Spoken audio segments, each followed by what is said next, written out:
The Quatermass experiment. This was Hammer Studios' first step into the horror genre, though they had already been delving into science fiction. It was a huge success and paved the way for their color horror films that they're known for.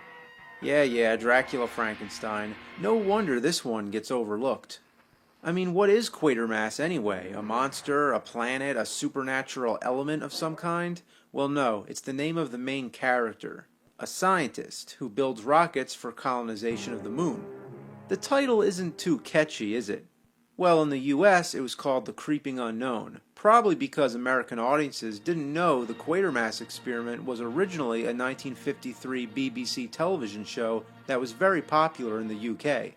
The movie's set in England, where a rocket crash lands. The rocket was built by Quatermass, who quickly arrives on the scene to check out what happened. The rocket had 3 men inside, but only one returns. They bring him back to the hospital, but he escapes and he's not the same. He's been infected while in space and now has the ability to absorb any living thing he comes in contact with. He goes into a zoo at one point and absorbs all the animals, which changes his body structure, and now he becomes a grotesque monster.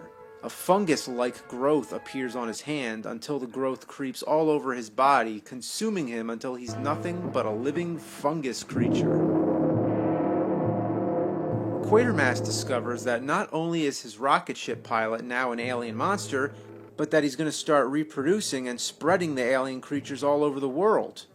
With humanity at stake, Quatermass must kill the astronaut-turned-space monster before it reproduces. At the time, the film was considered extreme. They gave it an X rating, which is hard to believe today, and decided to capitalize on the situation. So that's why Experiment begins with an X as opposed to E.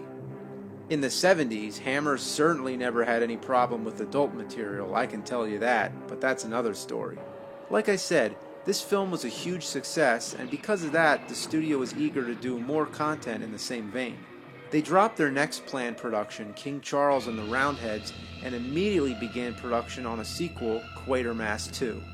You'd think it would have been slapped together just to capitalize on the success of the first, but surprise, the sequel is first-rate entertainment. An indestructible danger beyond all earthly understanding. Professor Quatermass is back again, played by Brian Dunleavy, the same actor as in the first film. You might recognize him if you've ever seen Gamera. Actually, he was only in the English version. Shout Factory recently remastered the original Japanese Gamera films. If you want to see the English version, then I guess you'd have to seek out another copy. Like the Sci-Fi Classics 50 Movies box set. Yeah, that has the Wasp Woman. No, you don't want to see the Wasp Woman. Anyway, due to the strange fall of meteorites in a nearby village, Quatermass stumbles onto a top-secret project where he's told the factory is making artificial food to solve the hunger problems of the world. It's a government project to make synthetic food. Synthetic food? With guards and guns? But Quatermass is too sharp for that. He doesn't buy it, and soon figures out the factory is really a base for a giant alien invasion. The meteorites contain tiny living organisms that have the ability to take over humans and turn them into zombies. The film has quick pacing and a fantastic creepy score. There's also some nice models, sets, and effects work. The filmmakers used a real oil refinery for the alien base, and the pipes and tunnels give the film a unique and eerie feeling.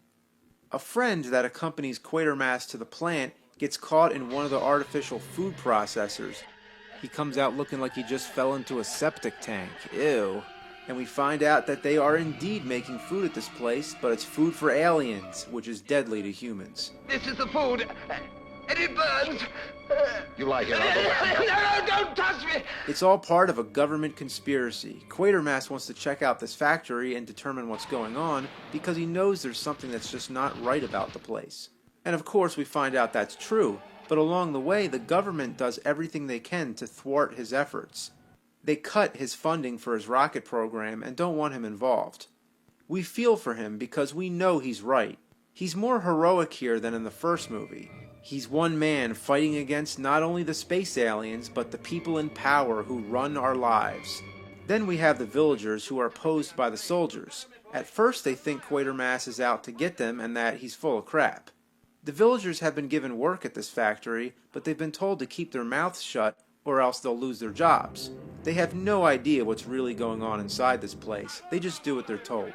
They give a passive consent, and it's Quatermass who eventually gets them on his side and to take matters into their own hands. That's the issues the film deals with, conforming to a stronger power versus taking a stand and fighting back. It's somewhat like Invasion of the Body Snatchers because we have aliens taking over the human race and conforming everybody to their own plan. Lastly, I gotta mention the aliens. It's the 1950s, so of course they're pretty darn cheesy looking. But the rest of the film is so well put together, you can overlook that and still feel a sense of doom. Quatermass 2, or Enemy from Space, or whatever you want to call it, is a well-made, thought-provoking sci-fi flick and one of Hammer's best. Then finally, we have Quatermass in the Pit, otherwise known as 5 Million Years to Earth here in the US. This one was made much later, in 1967. It's in color, and a different actor plays Quatermass. While constructing a new underground subway, workers uncover the remains of ancient bones in the ground. When they dig further, they find some kind of bomb left over from World War II. They bring in some experts to take a closer look and find locust-type creatures inside of it. That's when Quatermass gets involved. He finds out the ship is alive, emitting an energy force. He determines that Martians landed in prehistoric times and affected the evolution of humans, and the alien ship poses a threat because they have the ability to turn people evil. The last 20 minutes or so is all just chaos, and it's pretty damn entertaining. The locust aliens are a bit silly looking. I was kinda disappointed when they opened the ship and the aliens were just insect-looking things. And at the end, when everything's going crazy, all the evil is unleashed and there's another creature which is at the forefront of the demonic riot. The whole thing just has to be seen to be believed. This was the late 60s when people were taking too many drugs. 2001: A Space Odyssey, yep, I'm talking about that. Great movie, but not very strong in narrative structure. If you want an alternative sci-fi flick from this period, one that's real trippy, but still has a coherent enough story, then check out Quatermass in the Pit. And while you're at it, give the whole trilogy a watch, especially if you're into classic sci-fi and horror.